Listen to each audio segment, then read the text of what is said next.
Hello. So I'm trying this on my computer.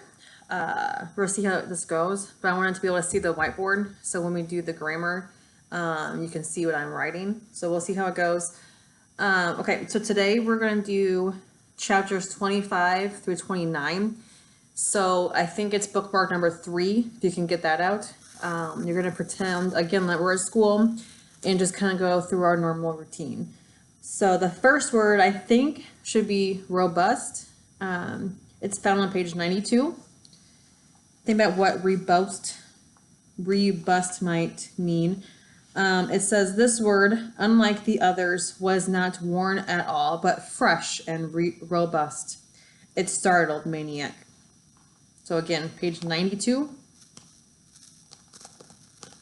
The next word is immortality, page 94. 94. Where's it at? Oh, here it goes. The happiest story being the one about Willie Mays' very last at-bat in the minor leagues before he went up to the New York Giants, and immortality. Next one is repertoire, page 97. Except for one pitch, the only one left in his repertoire from the old days, he called it the stout ball, and it nearly drove Maniac goofy. Next word is Blarney, page 97. Well, of course, Maniac knew that most of, not all of it, was Blarney, and just to make sure, he watched the ball extra carefully. Next one is grouse or grouse. Every night, as the old man left for his room at the Y, he would grouse, "You ought to go back to school." And one night, the kid said, "I do."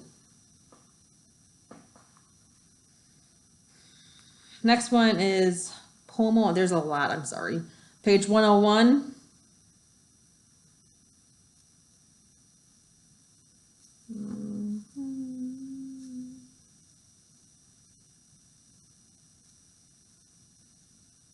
I don't see it.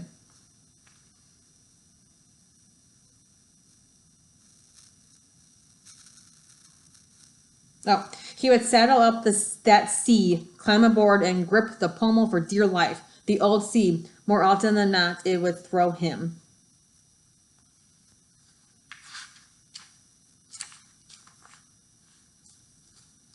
And then preposterous, page 105. While he grossed about so preposterous an idea, the kid laid down the mat he never used, bulldogged him down to it, peeled off his shoes, and draped a blanket over him. I think this might be the last one. Yeah.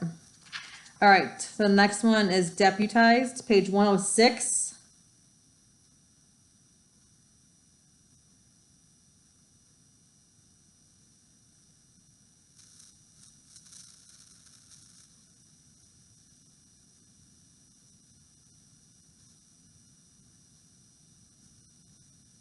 Let's see that.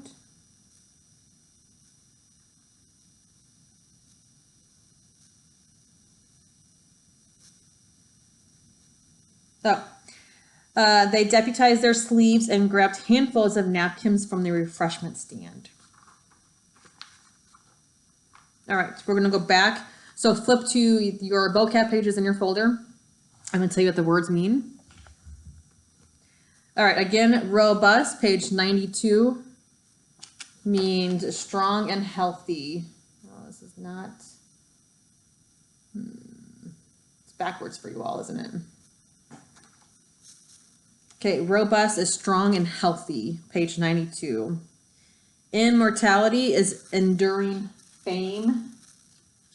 Can you guys see that? No, why is it backwards?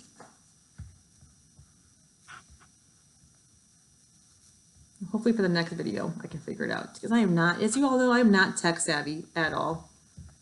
At all.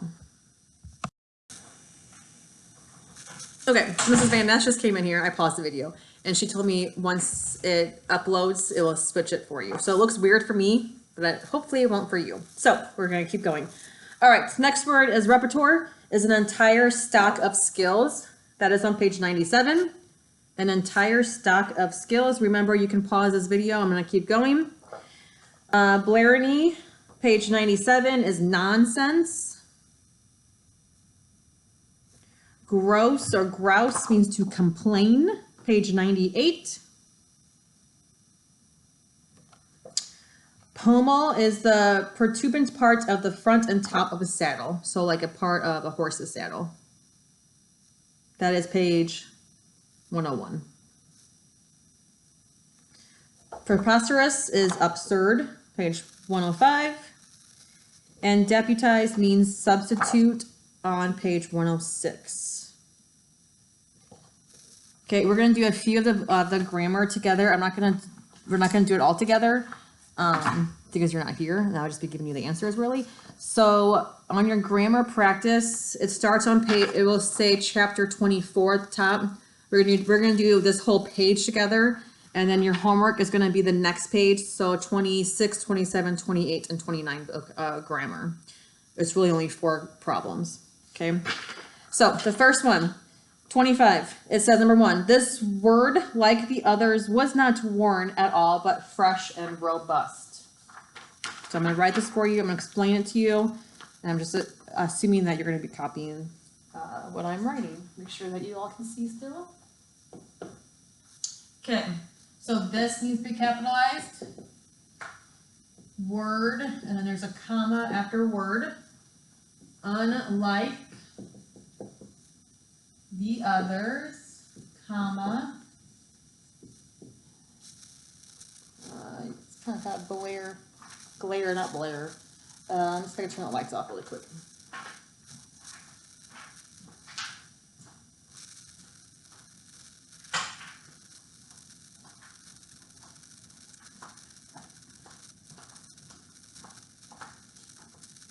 Yeah, we'll see how that goes. Okay. Was not worn at all, but there's a comma after all, but fresh and robust. So this is a describing word. It's an adjective.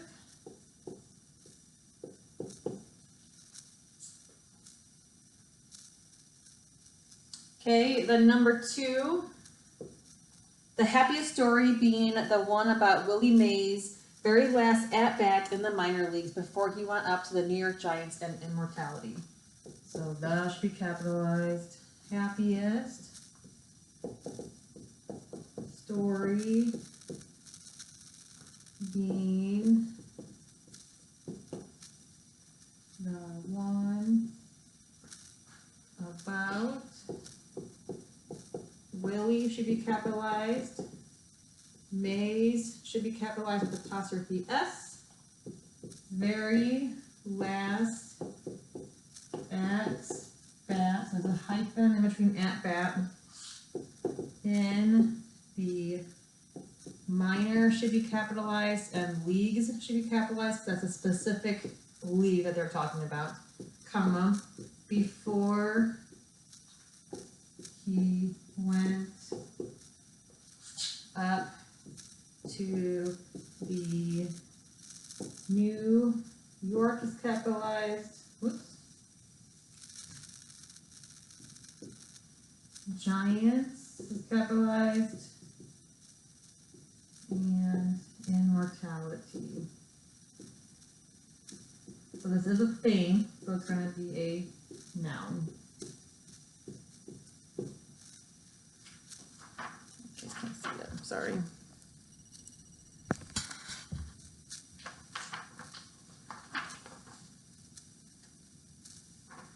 Okay, I'm going to erase. Again, you can always pause.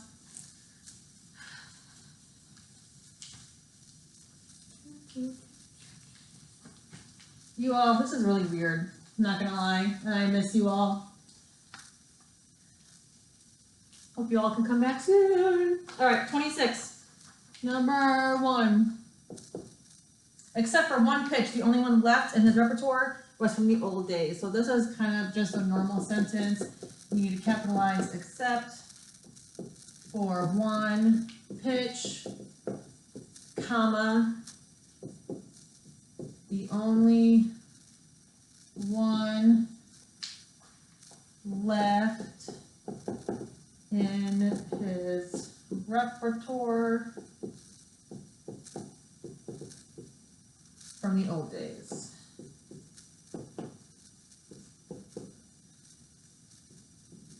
And this is also a noun.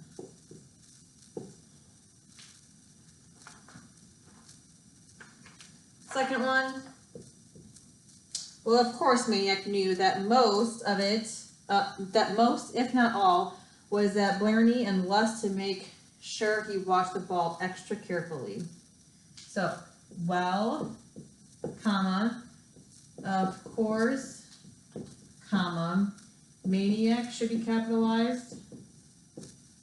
And then the new is spelled wrong. It should be K-N-E-W. Knew that most, if not all, that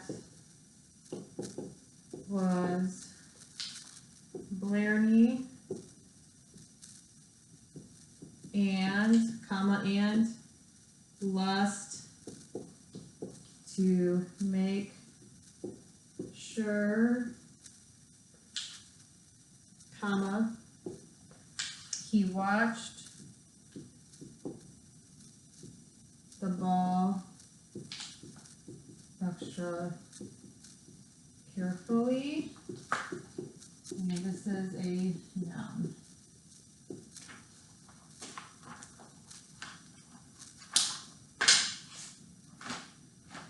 Okay, so again, your homework's going to be 26, number 3, then 27, 28, and 29. Okay, while I am reading, you can go ahead and answer the questions in your folder. We're going to start with 25. So that is the middle of 24 and 25 page. All right, so I'm reading the 29, right? Is that what we did? Yeah. Okay, here I go. In the morning, Grayson bought Maniac an Egg McMuffin and a large orange juice. He bought the same thing for himself, so they ate breakfast together in the baseball equipment room. You sent me to bed without a story last night, Maniac kidded. Grayson brushed a yellow speck of egg from his white stubble. I don't got no stories, I told you. You wanted to be a baseball player. That ain't no story. Well, did you become one? Grayson drank half his orange juice. Just the minors, he muttered. Maniac yelped. The minors? Couldn't never make it to the majors. There was a frayed weariness in the man's old voice, as though they had long since worn out. Grayson, the minors. Man, you must have been good. What position did you play?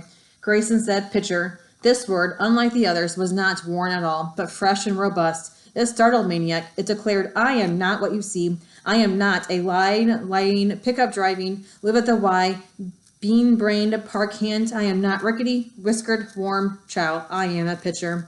Maniac had sensed there was something more to the old man. Now he knew what it was. Grayson, what's your first name? The old man fidgeted. Earl. They called me Grayson like everybody. He looked at the clock on the wall. Gotta go. Grayson, wait. I'm late for work. You ought to be in school. He was gone. Grayson returned at noon, bearing Zeps and sodas, and was not allowed to leave until Maniac told Maniac one story about the minor leagues. He told the kid about the first day in the minors with Bluefield, West Virginia, in the Appalachian League. Class D. Can't get no lower than that, he told the kid. That's where you broke in. Don't have D-ball no more. He told about thumbing a ride to Bluefield, and when he got there, going up to the gas station attendant and asking which way to the ballpark. And the gas station man said, sure, but I gotta ask you something. You're a new ball player, right? Just coming on board? And Gracie said, yep, that's right. And the man said, I thought so. Well then, you're just gonna wanna make your first stop right over there. He pointed across the street. That there restaurant, the Blue Star, you just go right in there and sit yourself down and tell the waitress you want the biggest steak on the menu and anything else you want to because it's all in the house. The Blue Star treats every new rookie to his first meal in town free. He gave a wink. They want your business. Great, thought Grayson, and he did just that. Only when he got up and left, the restaurant owner came running after him and down the street, all mad at Grayson for skipping out. And when Grayson told him he was a rookie just picking up his first meal, the owner even got madder. Seems the gas station man was a real card and liked to welcome dumb rookies with this little practical joke. And that's how it came to be that when the Bluefield Bullets took the field that day, they did so without the services of their new pitcher, who was back in the kitchen of the Blue Star restaurant doing dishes to work off the 16-ounce steak, half a boiled chicken, and 2 pieces of rhubarb pie. After a story like that, Maniac couldn't just stay behind, so he tagged along when Grayson went back to work. He helped the old man raise a new fence around the children's petting farm yard. When the park superintendent came around and asked about the kid, Grayson said it was his nephew came to visit for a while. The superintendent who managed the budget said, "We can't pay him, you know." And Grayson said, "Fine, no problem." And that was that. From then on, Maniac was on the job with Grayson every afternoon. They raised fences, mended fences, hauled stone, patched asphalt, painted, trimmed stones. They ate breakfast, lunch, and dinner together, sometimes in the equipment room, sometimes at a restaurant. They spent weekends together. All the while, Grayson told baseball stories, insisting all along, "I ain't got no stories." He told about the Appalachian League and the Carolina League and the Pecos Valley League and the Buckeye and the Mexican Leagues, about the Pudok Twin Oaks and the Natchez Pelicans and Jesup Georgia Browns and the Loretz, all minor league teams, minor league baseball. Sleazy hotels, sleazy buses, sleazy stadiums, sleazy fans, sleazy water buckets, curveballs and bus fumes and dreams of the majors, clean sheets and the umpire at every base. Funny stories, happy stories, sad stories, just plain baseball stories. The happiest story being the one about Willie Mays' very last at bat in the minor leagues before he went up to the New York Giants in immortality. Well, it was old Grayson himself who had his last crack at Mays in the 9th inning of a game with Indianapolis. And what did Grayson do? All he did was set the "Say Hey Kid" down swinging on 3 straight curveballs. The saddest story was the one about the scout who came down from the Toledo Mud Hens. The Mud Hens had a roster slot, and a scout had a notion to fill it in with a pitcher with the wicked curveball, name of Earl Grayson. This was Grayson's big chance, for the Mud Hens were Class AAA ball, one short step from the majors. The night before the game, Grayson spent half on his knees in his bed praying, and even 5 minutes before the game in the dugouts, he bent down pretending to tie a shoe and close one eye and prayed, "Please let me win this ball game," which was something since he had never gone to church in his life. God must have fainted, he said in Maniac. And indeed, maybe God did, or maybe he only listened to major leaguers, because Grayson took the mound and proceeded to pitch the flat-out awfulest game of his life. His curveball wasn't curving, his sinker wasn't sinking, his knuckler wasn't knuckling. The batters were teeing off as they were in vision of the Normandy beach. Before the 3rd inning was over, the score was 12-0 and Grayson was in the showers. He was 27 years old then, and that was the closest he would ever get to the big show. He hung on for 13 more years, a baseball junkie, winding up some hot tamale league in Guadalajara, Mexico, until his curveball could no longer bend around so much as a chili pepper, and his fastball was slower than a senorita's answer. He was 40, out of baseball, and for all the intents and purposes out of life. And those years in the game, and all that he was fit to do was clean a restaurant or clean a restroom or sweep a floor or lay a chalk line, or far, far down the road, the stories to tell to a wide-eyed homeless kid. So 25, there's 2 questions. Why was Grayson's voice different when he said he was a pitcher? And what is the big show? Chapter 26. It was impossible to listen to such stories empty-handed. As soon as Grayson started one, Maniac would reach into one of the equipment bags and pull out a ball or bat or a catcher's mitt. Sniffing the scuffed horse-hind aroma of the ball, rippling the fingertips over the red stitching, it's hard to say how these things can make the listening better, but they do, and for Maniac they did. And of course, as happens with baseball, one thing led to another, and pretty soon the 2 of them were tossing a ball back and forth, and then they were outside, where the throws could be longer, where you could play pepper in the outfield grass of the league and field, the old man pitching, the kid trapping grounders, where you could shag fungos and the old man popping high flyers, the kid chasing them down. And now the stories were mixed with the instruction, the grizzled rickety kook showing the kid how to spray liners in the opposite field, how to get a jump on a long fly even before the batter hits it, how to throw the curveball, stiff crooked fingers that grapple clumsily with crimpet wrappers curled naturally around the shape of his baseball, With the ball in his hand, the park handyman became a professor. As he arted the pitching, of course, the old man could show and tell, but he could no longer do,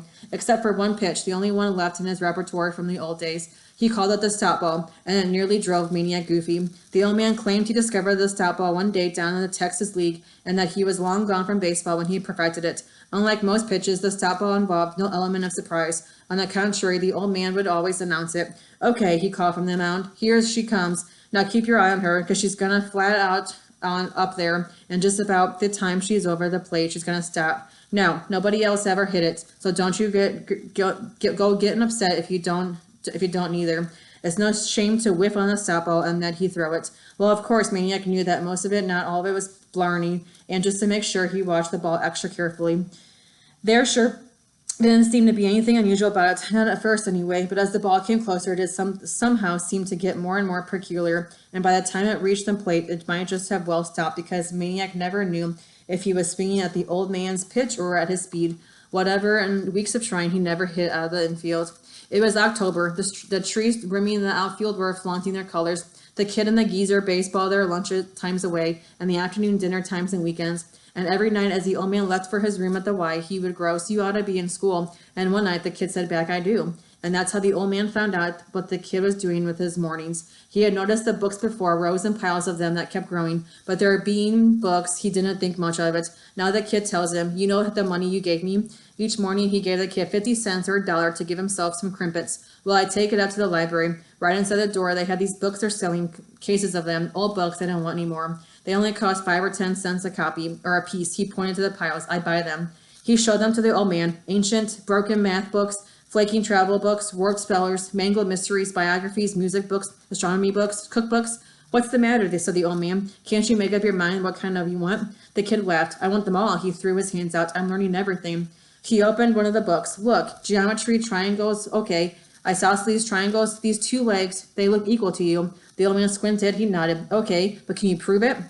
The old man studied the triangle for a full minute. "If I had a ruler, maybe." "No ruler." The old man sighed. "Guess I give up." So the kid proved it. Absolutely dead center proved it. 2 days later, while playing pepper in the league and field, the old man said to the kid, "So why don't you go ahead and teach me how to read?"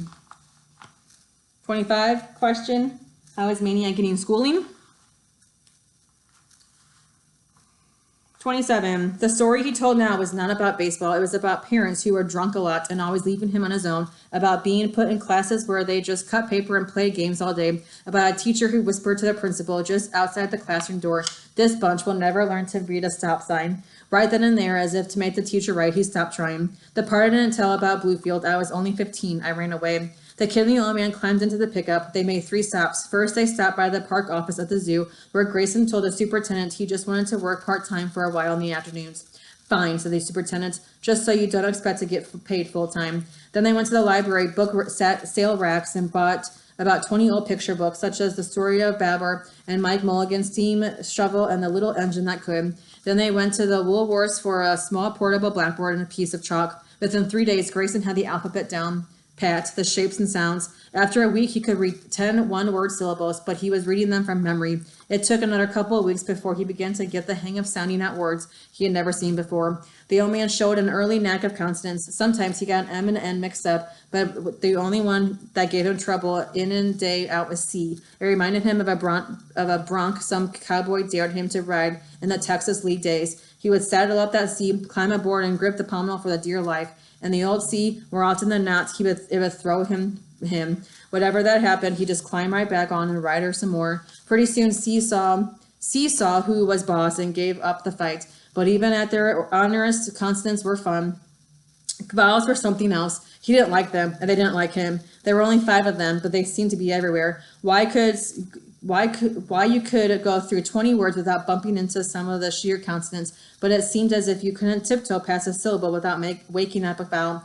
Consonants, you know pretty much where they stood, but you should never trust a vowel. To the old pitcher, they were like his own best knuckleball came back to haunt him. In, out, up, down, not even the pitcher, much less the batter, knew which way it would break. He kept swinging and missing, but the kid was a good manager and tough. He would never let him slink back to the showers, but he kept sending him back up to the plate. The kid used different words, but in his ears, the old minor leaguer heard, "Keep your eyes on it, hold your swing, watch it all the way in. Don't be anxious, just make contact." And soon enough, That's what he was doing, nailing those vowels on the bottom, writing them to consonant, syllable to syllable, word to word. One day the kid wrote on the blackboard, I see the ball. And the old man studied a while and said gingerly, I see the ball. Maniac whooped. You're reading. I'm reading, yipped the old man. His smile was so wide he had to break it into sections to fit it through a doorway. So 27, number 1, why couldn't Grayson read? And number 2, why did Grayson compare reading to in order to keep up his motivation, and why? 2 more chapters. 28.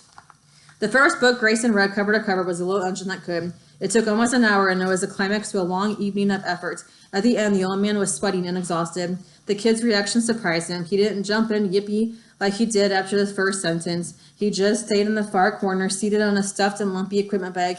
He had kept his distance all during the reading, letting Grayson know that there would be no cheating he had to do on his own. Now he was just staring at Grayson, a small smile coming over his face, and now he was making a fist and clenching it toward Grayson and said, Amen. What's that? Amen. What's that for? Who prayed? I learned it from church. I used to go. You didn't have to wait for a prayer. You don't have to wait for a prayer. You said it when somebody says something or does something you really like. He hopped off the bag, thrust both hands to the ceiling, and shouted, Amen. And suddenly the kid was hugging him, squeezing with a power you never suspected was in that little body, unless you had seen him pull a baseball almost on to the trees in dead center field. Okay, said Maniac, clapping his hands.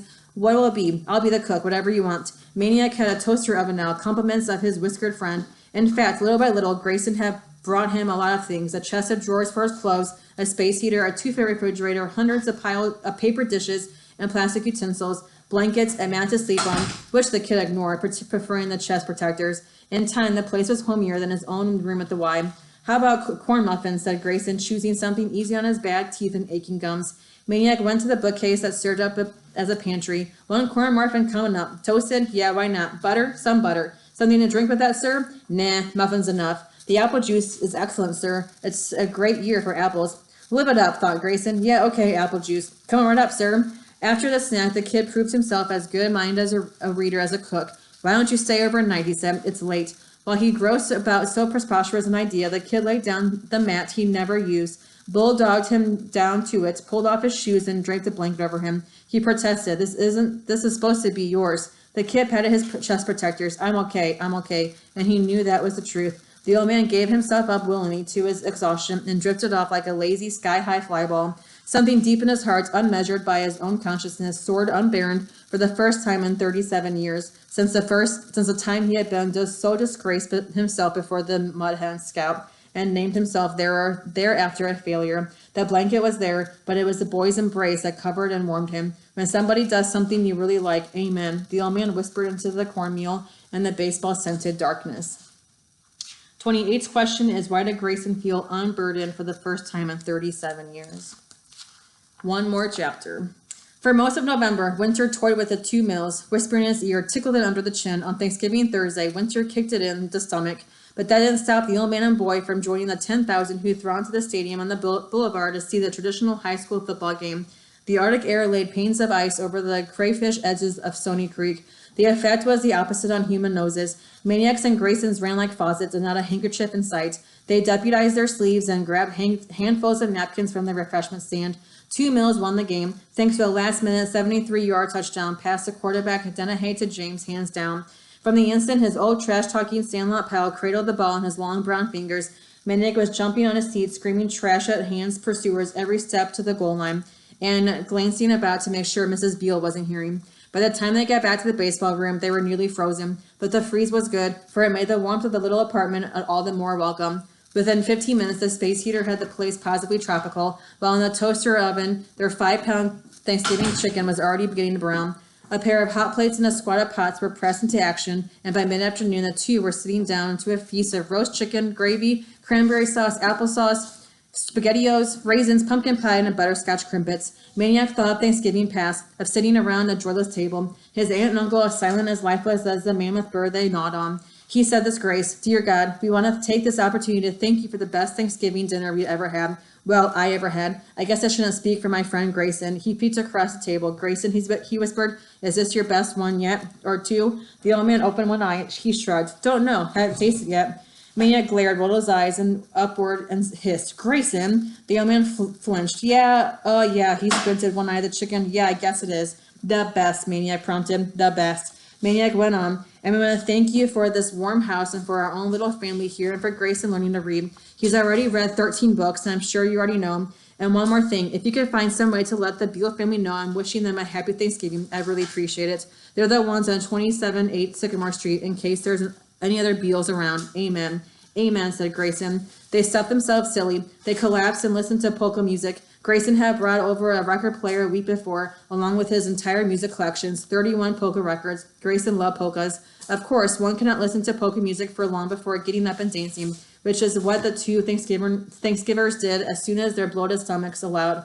They danced and laughed, and they record after record. Whether the polka that they danced is another question. It was nearly dark, both of them having recollapsed, while Maniac said, "Is there any paint around?" "Guess so," said Grayson. "What for?" "You'll see. Can you get some and a brush?" The old man dragged himself up. "What color?" "How about black?" 5 minutes later, the old man was back. "Got brown. That do?" "Fine," said Maniac. He opened the can, stirred the paint, put a jacket on, grabbed the brush, and went outside. Grayson followed. He watched the kid paint on the door, outside the door, in careful strokes. 101.